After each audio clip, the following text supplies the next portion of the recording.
जे आम बर्तमान आसी पहुँचीचु बारंग थाना कटक जिला बारंग थाना अंतर्गत दाढ़ापाटଣା ग्राम ये प्रति वर्ष भली ए वर्ष गोटे यज्ञ अनुष्ठान ये आयोजन करा जहाँकि हजार हजार लोकों खाइबार बंदोबस्त अन्नप्रसाद करा आज से जगार गोटे एमती अघटन घटला जे प्रभु महावीर आज नूतन विग्रह प्रतिष्ठा उत्सव से यज्ञर आज पूर्णाहुति दिवस थिला। यही पूर्णाहुति दिवस एमती गोटे अघटन घटी यज्ञ कुंड जो जगार यज्ञ चलुला यज्ञ कुंडर जो घर या जो टेम्पोरारी घर या नड़ा छपर घर बा नड़िया बाहुंगार घर या से घर उपर आज गोटे बाण पड़ी प्रत्यक्षदर्शी जहाँ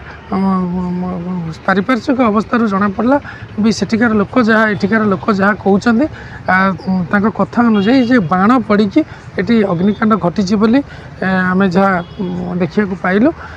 किंतु बड़ धरण अघटन घटवा पूर्व अग्निशम विभाग बारंग थानार पुलिस कर्मचारी पहुँची निया को आयत्त करिवारे सक्षम होइछन्ति जदिओ किछि क्षयक्षति घटी नाही तथापि गोटे अघटन घटी बोली लोक मन में असंतोष देखा देइछि जो असंतोष को लेकिन एठिकार लोक मैंने बाइट देवाई प्रस्तुत नथिले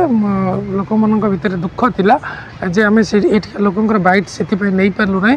किंतु मोटामोटी भाव में देखा गले कहवाक गले आज जो भाई आयोजन करा ये आयोजन एते बड़ आयोजन करा जहाँकि समस्त खुशी भितर आज गोटे दुखर वातावरण सृष्टि होती क्षयक्षति किसी न घटी यज्ञ घर संपूर्ण जली जाइए आम भिजुआल देखु आगामी दिन में लोक मान सहित आम जी आलोचना करूँ जे आगामी दिन को यह अघटन कि भाव में न घटव अग्निशम विभाग को सजग रखी बारंग पुलिस को सजग रखी ये अनुष्ठान करने साधारण लोक मैंने प्रतिश्रुति आज देते कटक बारंगुर गणेश मराल रिपोर्ट सहित संजय जनक रिपोर्ट संस्कार न्यूज ओडिया।